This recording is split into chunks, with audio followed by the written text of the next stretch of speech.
Okay, we have people logging on. Welcome, everybody. We are going to start the program in about 3 minutes. So yeah, we're so excited to have everybody here tonight.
Welcome to everybody who has joined. We are going to start the program in 1 minute.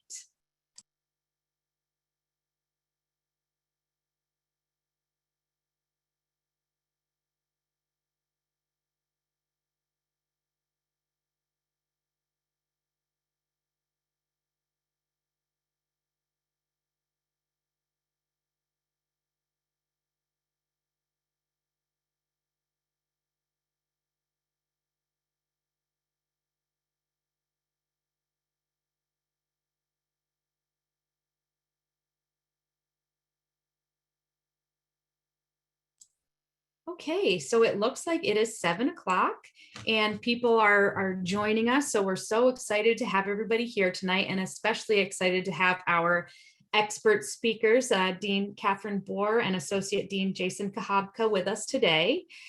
So welcome everybody to tonight's event. Tonight, we are going to provide insider tips around applying to graduate school and what that process looks like. So my name is Amanda Massa, and I am the Associate Director of Young Alumni Programs here at Cornell.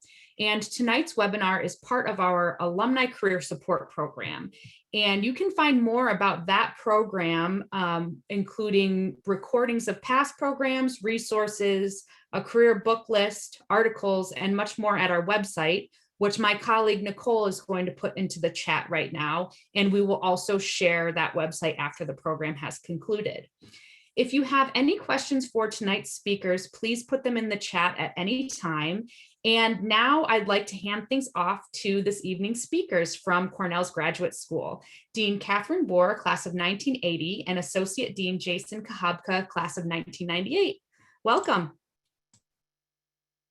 Thank you so much, Amanda. It's really a pleasure to be here with you tonight, and Jason is going to get us started. Thank you, Kathryn, and thank you, Amanda. It's really great to talk to so many alumni, and as an alum myself, this is very near and dear to my heart. And I spend a lot of time working on policies and processes around admissions, and there's a few things that I'd like to just share that whenever I talk to applicants, there are some topics that oftentimes surprise students. And so we'd like to make sure that you're aware of those, but also to kind of demystify the process a little bit, because our goal for admissions is really the same as virtually every other graduate school, which is to make the process transparent, smooth, student-friendly, and to help students match up with the right program for them, because especially at the graduate level, that match, that fit is so critically important. So Kathryn and I have a kind of a framework, but we'd really like to just kind of talk about our own experience and our own sort of advice that we give to applicants, with the hope that it'll be really helpful to you as you're thinking about graduate school and the application process. So the first thing that I think it's really important to point out is that there are lots of different types of graduate school. So there's no single one size fits all approach to a sort of a magic approach, a trick that will get you into every graduate program, because they actually are all quite different. But there are a lot of elements in common. So what we're going to do this evening is kind of give you an overview, and then we'll talk in a bit more detail about the programs that we're most familiar with. But we'll try to make some comparisons and draw some contrasts with other types of graduate programs, just so that you'll have some context. I think that's probably will be helpful. So we can group different graduate programs and different graduate schools into a couple different categories. One of them is sort of the medical school, veterinary school path, and those schools have a very specialized admissions process. We won't go too far into those because those are pretty far outside of both Dean Boor and my own areas, but there's a lot of material online, and as I said, many of the elements that we're going to share today will absolutely apply.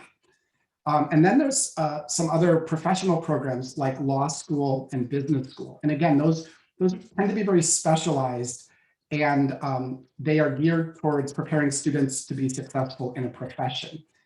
And Cornell has, a medical school, a vet school, a law school, and a business school, of course.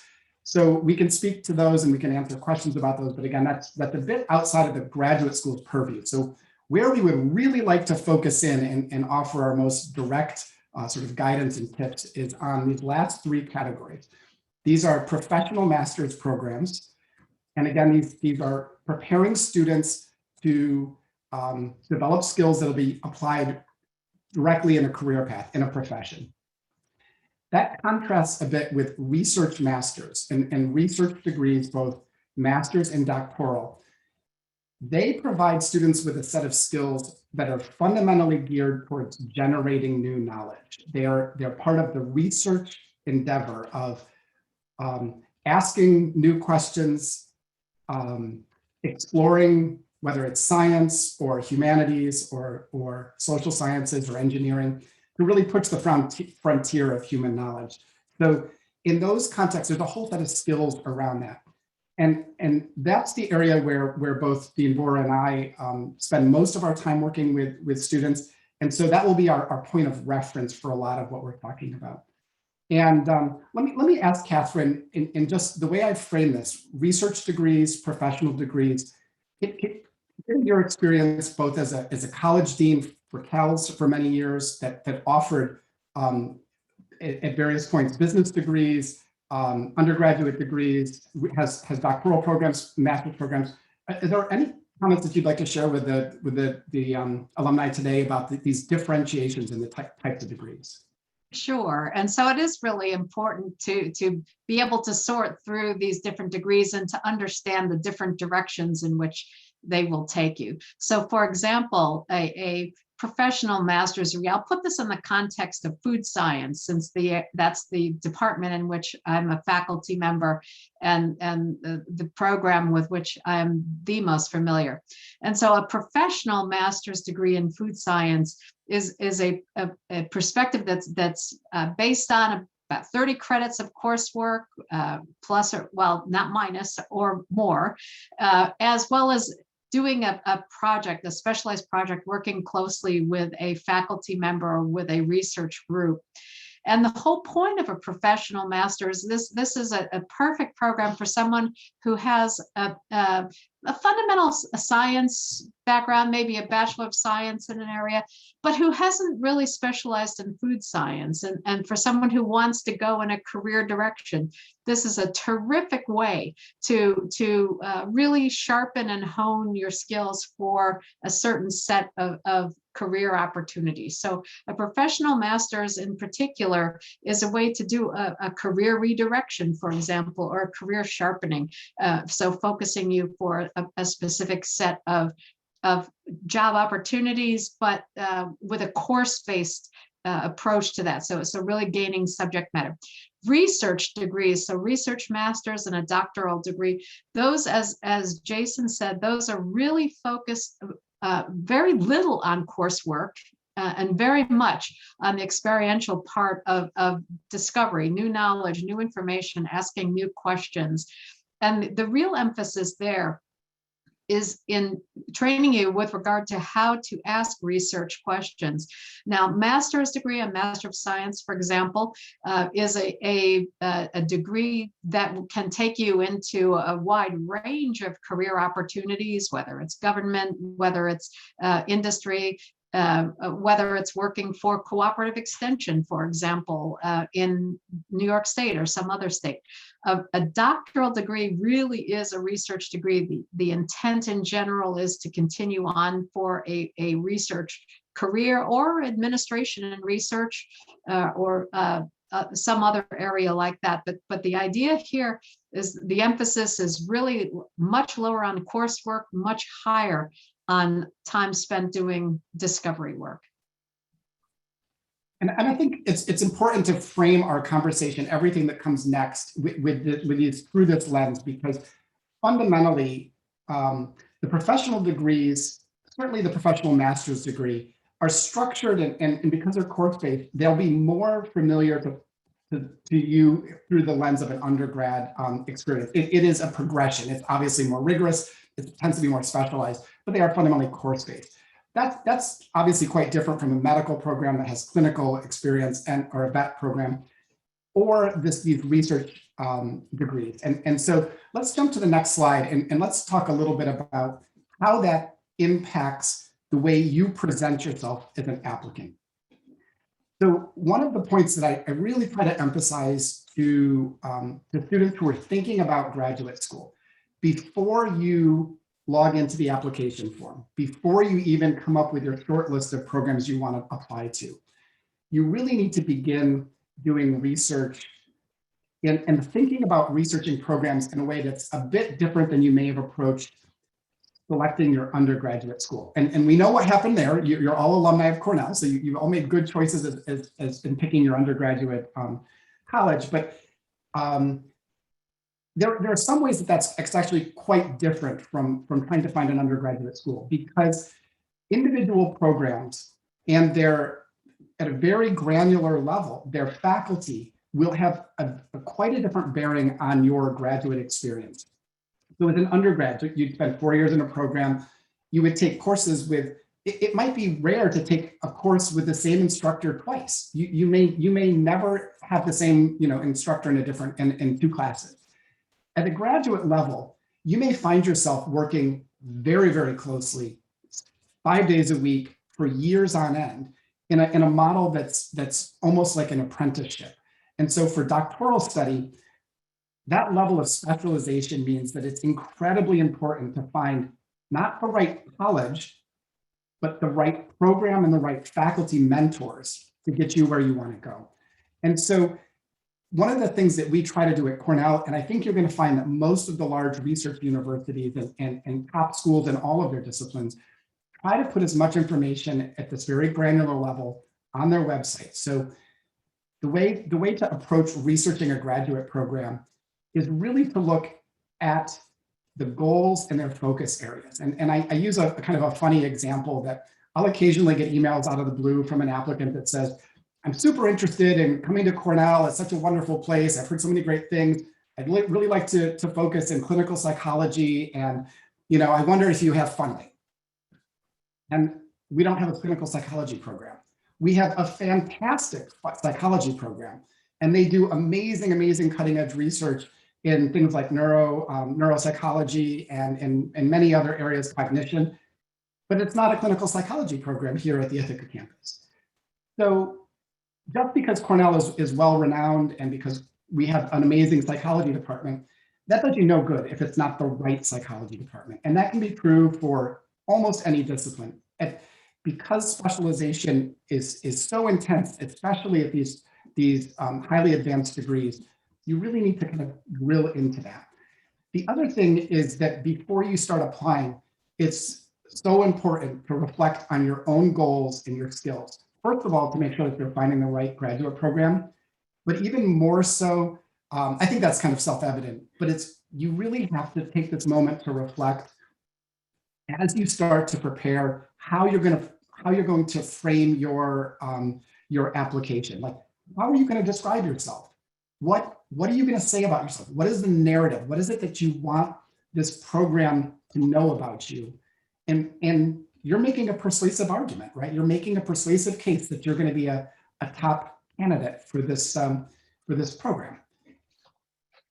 At the graduate level, it's also almost universally the case that individual faculty members are reviewing the applications and making all the decisions. So there's not an admissions office that's reading files and grouping and sorting, and there's sort of faceless bureaucrats behind the scenes. Your application is going to be viewed by the faculty that will potentially be your advisor, that they'll be your mentor.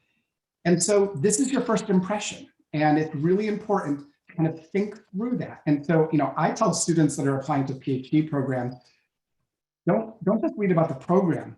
Read the list of the faculty members that are associated with that. If someone catches your eye, go to their website, read about their research. If that catches your eye, go to the library, pull up some of their papers, pull up some of their publications, and actually really begin to understand what is it they're doing, what is the science, what is their scholarship area. And then the last point that I want to make on this context slide before I kind of hand this to Kathryn for some real world guidance here as someone who's read applications, is being aware of a really important factor in how many slots are available and how programs are selecting students. And fundamentally, professional master's programs, whether it's Masters of Hotel Administration or Masters of Public Affairs or Masters of Public Health or Masters of ILR or MPS, and even medical and law and vet, those programs tend to be quite expensive. And the idea is that they're trying to provide a value proposition. We know that they're going to cost, but we also know, because they're preparing you for a career path in a profession, that you can make a cost benefit assessment and you can decide whether that's a good investment in your future. Doctoral programs as research degrees almost universally offer full funding. And not only full funding that covers the cost of the tuition and the health insurance, but almost universally they provide students with a stipend. And that's fantastic. And that's a moment when I talk to especially younger students who are thinking about graduate school, you see the light bulbs going on, because they'll say, oh, I can't imagine myself doing a PhD because I've already got so many student loans. Well, there's many reasons why it's a big decision to do a PhD, but funding is not usually one of them. We try to provide students at Cornell. Our minimum stipend for doctoral programs is $28,000 per academic year. That really does cover your living expenses. You don't need to take out almost none of our graduate doctoral students take out loans. It's less than 4% take out any loan at all during their PhD. So that's wonderful. It also, as you can imagine, makes them highly competitive and highly sought after. So it can make them a little bit, you really need to think about how to present yourself in a way that makes you most competitive. So kind of opening back this up to Kathryn to expand on this. Kathryn, thinking about how a student would approach this discovery phase of identifying the right program, identifying the right faculty, what has been your experience with helping guide your own advisees, or as a department chair, thinking through how to make your programs appealing, and then as a faculty member, thinking through how to engage with students during this discovery phase? So the points that Jason made in his discussion are so critically important, which is that as you're thinking about where you'd like to study, the important thing is to make sure that university has both breadth and depth in the fields or areas in which you are most interested. And it's really ideal if there's more than one faculty member, in fact, that has the kind of interest that you have, because that person may or may not be accepting new students right now, in a year or two from when you wish to make an application. So if there's a bit of bench depth there, let's say, for example, that you're interested very broadly in microbiology, then you'd want to look at the microbiology programming at Cornell University to see which departments there are microbiologists and to get a sense of the full range. And then from there, to take a look at the specific kinds of work that people are doing. And as Jason suggests, probably the most important thing you can do, and this is regardless of the specific field or discipline, is look at the most recent scholarly productivity from that faculty member. So if it's a bench scientist, look for those research papers that are being published.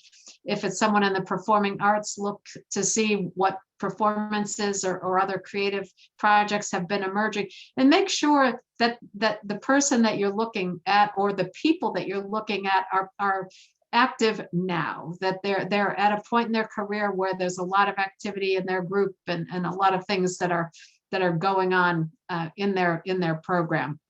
That's a very important part of finding a program that's going to be a good fit for you, is making sure that there are people who are very active in the area or areas in which you are involved or are interested in going further. So spending time doing that kind of background research is such a good investment, and really looking at what people are working on right now, and then frankly contacting faculty. Now, they won't always respond because faculty get multiple queries a day from prospective students.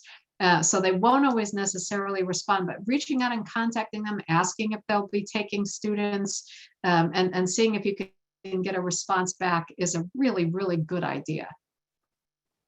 Kathryn, I think that's a great point you made. I'd like to expand on one facet of that, which is, I'm going to paste the link into the chat section that it'll send you to the graduate school field of study page. And again, many schools, I recognize that many of you are looking at schools that are not Cornell, and that's great. Many schools have an example of a tool similar to this. And what we're trying to do is give you a place where you can click on a program and drill into all those levels that Kathryn has mentioned, right? Look at the program, look at the program's description, get a link to their website, look at their requirements, drill into the different degrees they offer. Maybe there's a program that we, for example, our aerospace engineering offers an MEng, an MS, and a PhD. And you can see all the faculty that are listed, and it has links to each of their personal or their professional websites. So you can actually go and kind of see what they're doing. And on many of those websites, it has their CV and their list of publications. So you really can go kind of down the rabbit hole and say, okay, boy, this person's doing something really cool. I'd love to work with them. How do I go figure this out? The other thing that a number of the top universities in the country have done is we've made a sort of a national commitment to be more transparent with our data. And I think this is so amazing. Like, Cornell was a little bit out in front on this, but when we saw that this was starting to become a national movement, we jumped on board. And we've committed to putting on our website, and if you go and look at these, you'll see that we put a lot of data around how many people apply each year, what the acceptance rates are, how many people are in the program, what's the composition, ratios of male to female students, US to international students, underrepresented minorities. And we do that because we want you to be able to see the context. Is this the right program for you? And to the point that Dean Boor made about whether someone will respond back to your email, I think it's really helpful to think about when you're applying. Are you applying to a program that gets 30 applications a year and admits 4 students? That's a really, you'll get a very personalized experience. I almost promise you that. We also have programs at Cornell, though, that get 1,200 applications. I think our MFA program gets, last I saw, it was over 800 applications, and they usually admit about 6 people. Imagine as a faculty reviewer, you're probably not going to have time to engage with all 800 of those applicants. But if you know in advance whether you're applying to a big program with a huge applicant pool or a small program with a very specialized targeted applicant pool, you can kind of position yourself differently. And and you can expect different things. So that's like, what are the things that will give you a little leg up? That type of knowledge will give you a little leg up. And again, you don't have to have an inside track for them. Just go and look for it. So let's jump to the next slide and talk about something that I think gives people a lot of anxiety, test scores. And there's some interesting things happening with test scores right now. There's actually a national movement to de-emphasize a lot of standardized testing, and for some good reason. So I'm going to tell you a little bit about sort of the status quo, and then I'd like to just share a little bit of insights around what you can expect and how the conventional wisdom may not be so conventional about this anymore. So there's a range of graduate level standardized tests. For those of you who took the ACT or SAT to get in, to an undergrad program, you know the drill. These are a little more specialized. You can find lots of information about them online. Historically, they were almost universally expected and required. And I'm not super proud to say that in the bad old days, they probably got used way more than they should have in order to kind of divide up the applicant pool into like, strong, average, and below average applicants. And what we've begun to see, and this hasn't begun, this has really been kind of a trend that's taken place over more than 10 years, is that the empirical data we have, and the data on this is actually pretty strong, is that standardized tests are not great predictors of graduate program outcomes. They can predict certain things.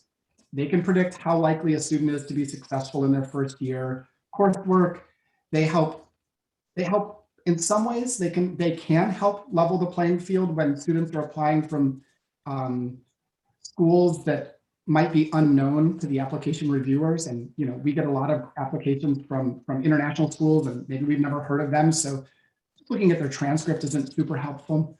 But unfortunately, what we've seen is that they also correlate very highly with socioeconomic status and what opportunities that students have had in their undergrad program. So if you went to a wealthy, prestigious school, like all of you did, you would presumably have a leg up. And that's not the way we want to approach graduate admissions. So the bottom line is, in the last couple of years, and then this was really accelerated by COVID because it's just so hard for students to take GREs last year, is that many schools dropped their GRE requirements. I don't know that this happened with LSAT. I think that's still an accreditation. That law schools are a little bit more fixed by the bar associations, but many schools are moving away from standardized tests. I think one of the takeaways I would give you is that if the program says it's required, then it likely is required, and you'll really want to think about how to prepare for those. Make sure you do your best job. You can send the scores in most cases multiple times, and at Cornell and most schools that I'm aware of take the best you submit. So, if you feel like you had a bad day and you take it again, that won't count against you. But if the school says that GREs or tests are optional or not accepted, you should take that at face value. You shouldn't think that this is some sort of trick or game or that you're at a disadvantage. And this is because today, especially, many schools are really rethinking whether it's appropriate to use test scores because they are more highly correlated with socioeconomic status and underrepresented student status than they are with degree outcomes. And that's just it's just not something that we should do. So schools that are using them typically use them in a truly holistic way. It's just one more data point in a whole cloud of data points that they're trying to form about their applicant. We're looking at their resume, looking at their transcripts. So Kathryn, as someone who's done application review and who's worked in this area for many years, can you tell me how, as a faculty member, you've contextualized and you've thought about scores? I'm sure you've seen cases with outstanding scores and some other red flags, and I'm sure you've seen cases of low scores that students that have gone on to be highly successful. Yes, and so you're right. In fact, I've seen the whole range of of scores and outcomes associated with a wide range of scores. And in fact, we have had historically used GRE scores right up until a couple of years ago, for example, in food science, but across a number of our disciplines at Cornell. We have known, though, for a long time that those scores do not correlate well with performance throughout the entire program beyond grades the very first year. And so we have used them, at least in the programs with which I'm familiar, in an advisory capacity for quite a number of years. So in other words, if someone really got a perfect score, those people are probably extremely well prepared for graduate school. But almost anything else in between, people would do okay as long as they were otherwise prepared for graduate school, had decent grades, had a vision for why they wanted to come into a program and a goal with what they wanted to do with the degree. And so I'm actually delighted that we are moving away from using them because it really does put more of an emphasis on all the other aspects of the application, which frankly are much more predictive of how well a person will do in a graduate program. And I think this is a closing point on this topic of test scores. I would just urge you, don't prejudge yourself. You know, if you take a test and you didn't get what you expected, I think that you really do yourself a disservice by putting too much emphasis on this. Do your best. Let someone else make those decisions. This at the graduate level, it is not a numbers game the way you think it is. In almost all cases, they're looking holistically for students that have the right level of maturity, temperament, determination, resolve. These degrees take some determination to actually make it through. And so you can lift yourself up in so many ways by showing that you have the right skills. It's not just about a number. So let's jump on to the next statement, the next slide, where we can actually delve into this a little bit more and think about how you present yourself and how this narrative that you can create in your application can in almost all cases outweigh scores, as long as your scores and your grades are, and let me just interject here that we even oftentimes make those data available around what the median scores are, because we've tried to demystify this, and there is almost every program has a very wide range of scores. So there are these two, and I think much of what I'm saying applies to all of the graduate degree types. There are some nuances. You probably will find that there's a little bit more quantitative assessment in some of the degrees like medical school and law school and business school, would be my guess, based on what I understand from my colleagues. The statement of purpose and personal statement, there's almost always some version of either or both of these included in an application for a graduate level program.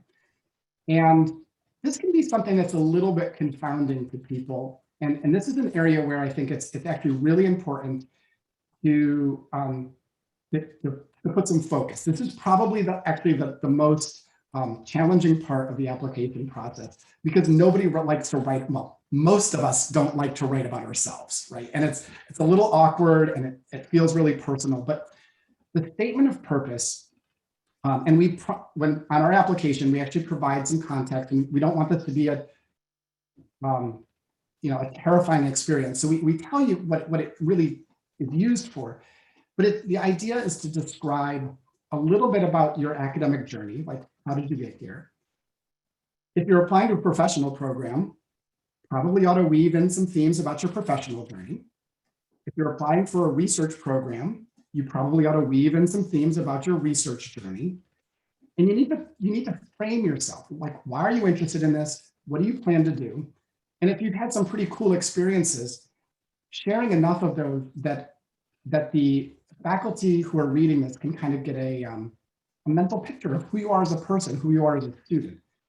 In most cases, the statement of purpose should be pretty targeted towards your academic and professional journey. This isn't the place to talk about, I wouldn't wax too philosophical here. I wouldn't divulge a lot of sort of deeply personal information that's not directly related to your profile as an applicant. Increasingly, many schools are inviting students to submit a personal statement. And if an application that you're filling out offers this, this is the place where you can provide a little bit more personal context about who you are and about your journey as a person, not just as an applicant, not just as a student. This is also a place where you can describe if you've overcome any particular challenges that you think might show that you have exceptional grit and determination and resiliency. It also maybe would frame, if you've had a blemish on your record, something that you think would be useful to kind of explain why you got an F in your second year chemistry course. You could put that in there. In all of these, though, I think it's important to have a narrative. Like, I don't want to make it sound like too cavalier, but it's a little bit like writing a dating profile, right? Like, you say the good stuff. You don't say, you don't need to be overly honest about all the stumbles you've taken in your journey. You can be honest to a fault, but you don't need to disclose things that are, you want to share who you are and why you think you can be successful here. And it's important not to put in a lot of duplication. Don't spend 2 or 3 paragraphs talking about the classes you've taken. Your resume and your transcript are already part of the application. And so I always encourage people, be strategic, edit, get everything down on paper, sleep on it, review it, ask other people to give you feedback, write it yourself. Don't get someone else to write it for you. This is your place. This is how the faculty are going to be able to make an informed decision about whether you're a good match for their program, and you want this to be a good match. It does no one any good to kind of get into a program that's not a good match. So this is a place where honesty is really important, but also be strategic, be discreet about what you choose to reveal about yourself. Because I'll give you just a couple of examples. We've had students that have disclosed traumas in their life, and that can think about that really carefully. Like this is probably not the place to disclose that type of information, even if it adds some context to something else. And so let me pause here and turn it over to Kathryn and say, as a faculty reader, as someone who's reading a statement of purpose, what are the things that jump out at you as giving you insights that have been especially helpful in making decisions? So I have read over the course of my career, literally thousands of applications and statements of purpose for our graduate school applicants.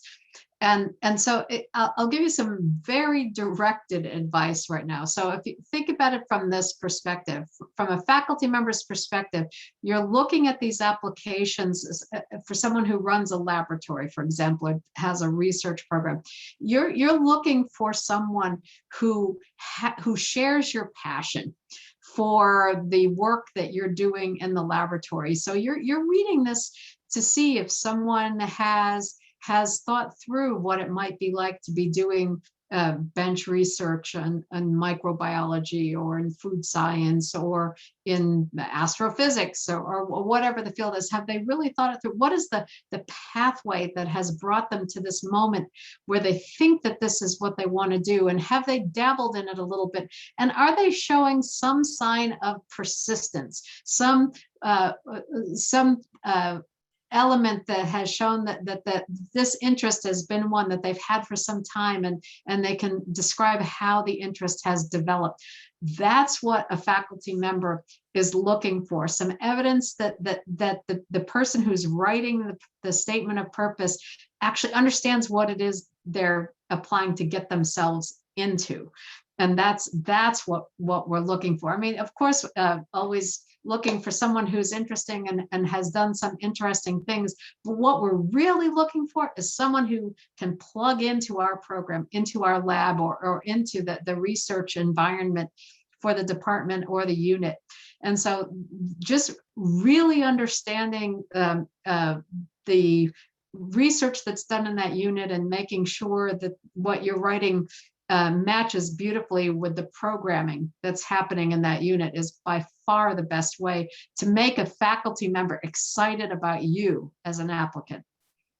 Yeah, and I think we've all seen the sort of the memes and the jokes about trying to prepare as an undergrad applicant, that you're president of the chess club and you do charity work and you do all these. At the graduate level, I think there's less of that. I think there's less of this sort of arms race of trying to show that you're like the quintessential Renaissance person that can do everything. It really is much more focused. And so your statement of purpose is typically about 2 pages. And it needs to be concise. It needs to be very targeted. And as Kathryn says, it needs to connect the dots about why you're a great match for this program. In a very literal way. It's not abstract at all. It is very much about, I think a typical approach would be talk about your experience, talk about your goals and your drive, talk about where you want to go in the future, right? And leave someone with enough information that they can make a decision about whether this is the right match. So let's jump to the next slide and talk about something else that gives people a little anxiety, which is letters of recommendation. And these are actually quite important. And it's a bit different than applying to an undergrad program, because let's face it, as an undergrad applicant, you're getting a letter of recommendation from your guidance counselor or your tennis coach, or, this is actually quite, these letters hold a different level of weight, right? They're not just speaking about character. I think it's, a guidance counselor or a tennis coach, they're speaking that, yes, you're an upstanding high schooler, right? And that you seem like you've got some focus and ability to do hard work. A letter of recommendation for graduate programs tends to be more substantive and really, and so therefore you need to be thoughtful about who you're asking. And so you're not asking your tennis coach. You're in almost all cases, you're going to be asking faculty advisors. For professional programs, certainly it would be reasonable, and most programs will give you guidance on this. They'll say, 3 letters of recommendation, at least one of them should be professional, for example. So the advice we would typically give is select people who are very familiar with your academic performance. If it's an advisor who's or an instructor who's not intimately familiar with your recent experience, it's oftentimes helpful to kind of refresh their memory when you're asking them. So, giving them some guidance around, remember that I was in, this seminar with you last year and we did this, and I really enjoyed this conversation we had, and recognizing that many instructors work with hundreds or even thousands of students, so sometimes it's helpful to do that. And so let me ask you, Kathryn, as someone who's, I can imagine, has written many, many recommendations over the years, are there things that are helpful to you when someone solicits a letter of recommendation? And then the flip side of it is, as someone who reads letters of recommendation, how do you factor them into the overall application profile? Okay, so those are both really, really important questions. So I've written hundreds, maybe even more than that, of letters of recommendation over the course of my entire career at Cornell. And so what helps me write a letter of recommendation is the most recent resume of that person. A transcript, an unofficial transcript is helpful too. But boy, if you can provide me with your statement of purpose, whether it's a draft or some rough version of that gives me a sense of where it is that you're headed, what it is you'd like to do, I can really write a very personal letter. And so that's the point. A person who's writing the letter also wants to put some detail in it to show that they really know you as a person, that they've had experience with you. If you're going for a research degree, a research master's or a PhD, if you've done any preliminary research as an undergraduate, make sure that you ask the person who worked with you on your research to write a letter, because they're going to be able to give some insight into your approach to research, whether you're systematic, whether you're detail oriented, whether you're careful, those kinds of things, which really are important to the reader. So now flipping to what am I looking for in a letter when I'm reading it, and I'm definitely looking for something more than so-and-so took my class and got an A-. That really isn't enough. So you want to make sure you provide the detail to the letter writer so that they can write that letter easily for you. I'm looking for experience. So especially in the research world, if possible, a person who has some research experience is going to have an advantage over applicants that don't have research experience. So that's really, really important if you're going for a research master's or PhD. I'm looking for a letter that suggests that that person really knows you and knows something about you and about your academic preparation and background and your trajectories. And so the more detail you can provide the letter writer, the better those letters will be that are submitted. So I think given that this group is, you've already graduated, you're alumni, and that you're doing something different now. If you're in a workplace setting, if you're doing anything that's related to your degree objective, I think certainly someone who has some professional experience after college, it becomes more reasonable, more accepted that you might have a non-academic letter included, because you do have more relevant current experience. So again, I would kind of be strategic about this. Everything in your application is building a persuasive case that you'll be successful in a given program. So, just think carefully about who you're asking to write the letter. So our last slide, and then we'll open it up to sort of Q&A, is around funding. So maybe we could just jump to the next slide, Amanda. Oh, there we go, perfect. So I already touched on a couple of these points, but just to re-emphasize this. Professional master's programs are usually quite expensive. It's similar or even sometimes more expensive than your undergraduate program. The good thing is that those programs tend to be short. Oftentimes they're 1.5 or 2 years, and they're very intensive, and they're calibrated to launch you into a career. So you can do the cost benefit analysis. Research degrees, it's more typical to receive a funding offer for research degrees, where again, it's common to receive a fellowship or assistantship. An assistantship, you would think of it as being a TA, for example, or being a research assistant in a lab, or working on a research project. So those are great options. And again, you need to kind of think through the financial impacts. One area that is actually really important to kind of know the landscape is that you all managed to get through Cornell, and for any of you who interface with our financial aid office, you kind of, by the time you're done, you know the drill, right? Like there's a certain sort of bureaucratic process that one goes through while negotiating student loans and funding.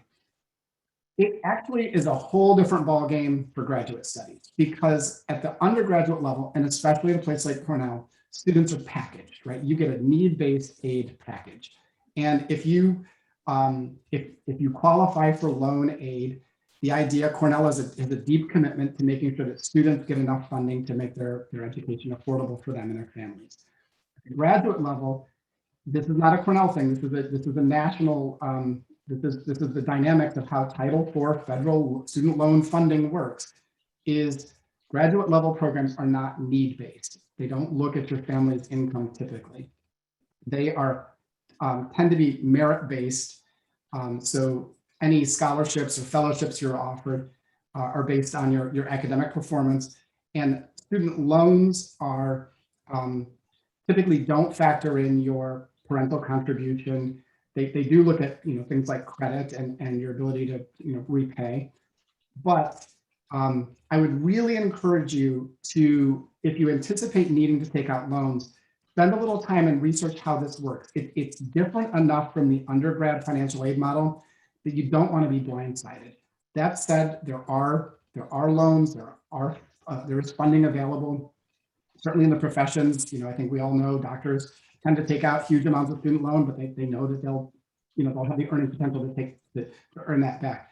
Be very thoughtful and be an informed consumer here. And then again, just reflecting back, know how the funding landscape changes your approach to applying. Very expensive programs, yes, they are recruiting you. They are absolutely recruiting you because there's a revenue model, and so yes, there are expensive programs that will offer you admission, and you need to think about whether you can. That's a good choice for you. PhD programs, they'll absolutely recruit you as well, but the spots are much more dear because in our case, Cornell's investment in each PhD student is over $75,000 a year that we fund those students by the time we cover the tuition and health insurance and stipend. So let me ask Kathryn, is there anything you'd like to add on funding, or perhaps you could speak to a common reality, I believe, in most doctoral programs is that you may read an application, find a student that you're very excited about working with, but if you don't happen to have a funding source as a faculty principal investigator on a grant, are there times when you've had to forego working with a student who would otherwise be exciting just because you don't have the right grant or don't have a grant at the time to fund the student? Is that a reality in many fields? So that is a harsh reality in some fields, and this is an important distinction in particular. Some fields, such as food science, admit students directly to work with a major professor, and other fields, such as molecular biology and genetics, and some of the more fundamental sciences, admit students who are the students who seem to fit the field best, but they don't admit them directly to a specific laboratory. So even here at Cornell, we admit students in different ways. To Jason's point, let's say that a student really was only interested in working with me, or their interest was very specific to my research program, or I was the only faculty member who read an application and said, wow, that person would be great for me. But if I didn't have the resources to support that student, if I didn't have a current grant, even if that student had just an amazing application, they might not be admitted, even though they look fantastic. So yes, there has to be an alignment between resources and an opening for a specific student in a specific program if the program does direct admits to a specific laboratory. Now, some fields do that and some fields don't, and I've given you examples of each. So food science does direct admits to a specific laboratory, and that's where a student has to really match to a laboratory that has resources to provide funding, but some other programs don't do that. So I think that this brings us to the end of our sort of structured comments, or structured to the extent that they were structured. And I know that both Kathryn and I wanted to leave some time to answer questions. Amanda, have we answered the questions that have come in the chat, or do you have some questions that were submitted at the registration that we could go through? Or I think if anybody has questions that you'd like to pose, just type them in the chat and we'll try to get to them now. Yeah, so Kathryn has been doing a great job at answering some individual questions in the chat. There's one in the chat right now that hasn't been answered yet. So how do faculty perceive online courses listed on the CV/resume, particularly if that's the main way you've had exposure to your proposed field of research? My research experience is in a different but related field. So Kathryn, that is a wonderful question to ask.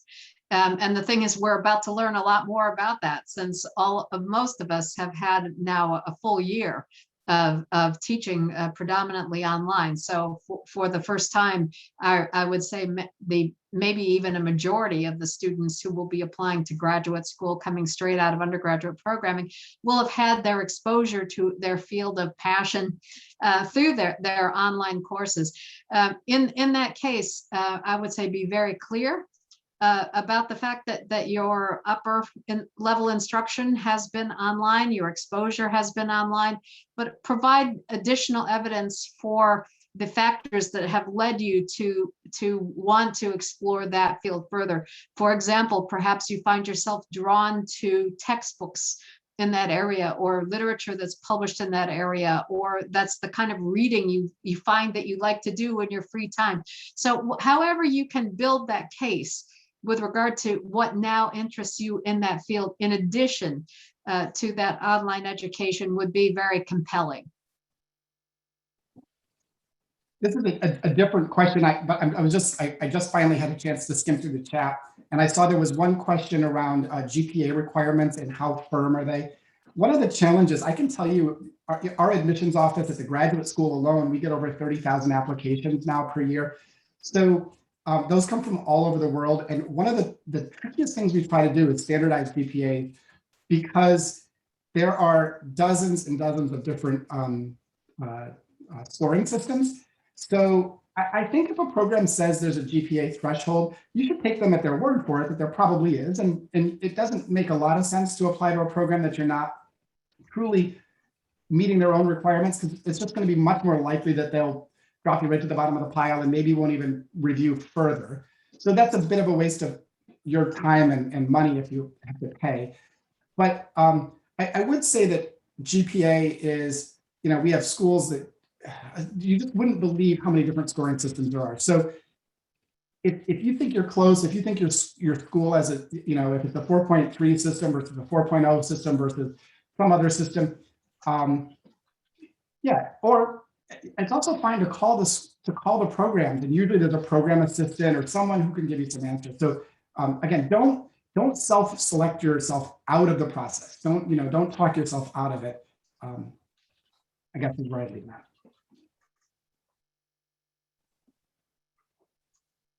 Great. Thank you so much. There were a few questions that were actually submitted through the registration page ahead of time, and they were around the difference between applying to graduate school directly out of college versus a few years working, and how do those folks navigate applying to grad school after taking a gap year to gain industry experience or travel, or after working outside of their field for a couple of years. So if you could speak to that a little bit.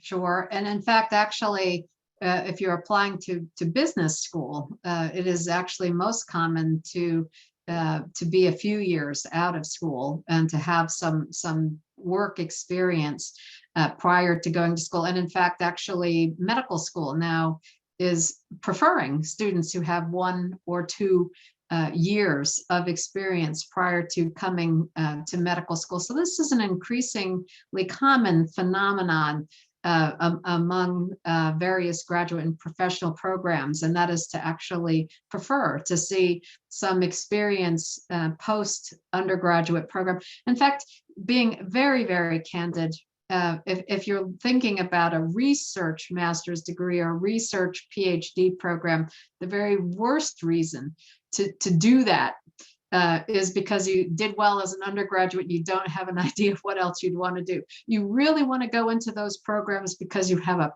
passion for the particular area and you really want to immerse yourself in those particular areas. That's less true for the professional programs. Those are really gearing you up for a career emphasis, and so that more coursework based, more structured, more support as you're moving toward the finish line.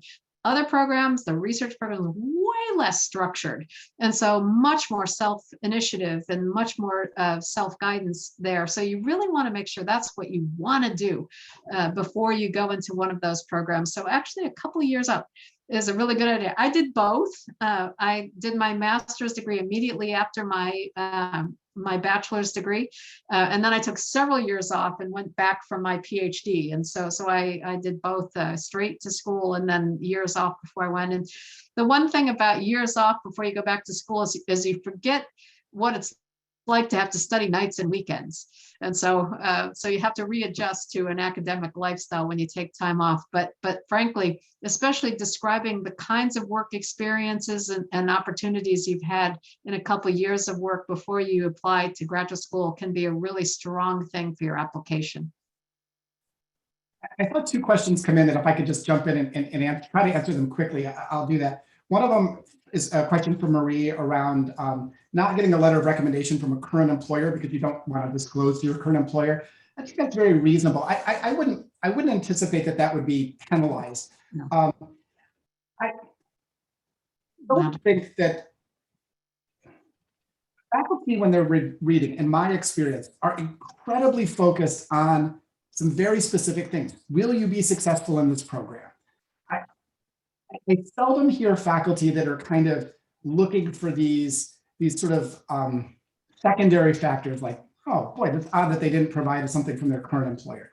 As long as you have 3 relevant solid letters or whatever the number is, I think most reviewers will take them at face value and will try to understand the context. So I wouldn't worry too much about that. The other one is from Thomas, and this one I think is a great question. In my experience, Cornell has PhD students that really span quite an age range. Now, that to me signals that many of those students took a gap, and that some of them probably got extensive professional experience before they started their PhD. I will say it's extremely rare for a person like let's say 60 plus in a 60 plus year age range to start a PhD program at a place like Cornell. And I think there's a couple of reasons for it. First of all, it's not off the table, but many PhD programs last, I think our median time is around 5.5, 5.7 years. Some of our PhD programs actually extend into 6 or even 7 years. So I think that there's a strong sense at a place like Cornell, a large R1 elite university, that part of their goal, part of their mission is to prepare scholars, prepare researchers to go out and be active in the field. If you start after 60 and you know, like that could be an academically stimulating experience, but probably isn't going to be a career path. So that said, there are many schools that I think are absolutely targeting and providing opportunities for people later in life. So R1 is a research one university. It's kind of the top tier of large research universities. This to me is a perfect question though of like finding the right match, right? There are wonderful universities, wonderful colleges that offer programs for executive ed, you know, for working professionals and other areas. So this to me, I would look and see like, do they have a track record of educating people that kind of are in your similar point in life? And if not, that's not to say it's off the table, but I would give it a little bit more thought. Thank you both so much. And I can't believe it, but we are out of time. So I just want to thank you both for taking the time to speak to our alumni today about applying to graduate school and speaking from your experience. It was really wonderful. I'm sorry to the folks that we couldn't get to all of your questions. I'm so glad that there was so much interest, but please be sure to check out our career website. We will send that in a follow-up email along with the recording of this program. And we will have similar programs on our career website, which my colleague Nicole actually did also put in the chat. And we will also share that in the follow-up material. So thank you all so much again. Thank you, Jason and Kathryn. It was a really eye-opening program, and we'll see you later. All right. Good night, everyone. Take care.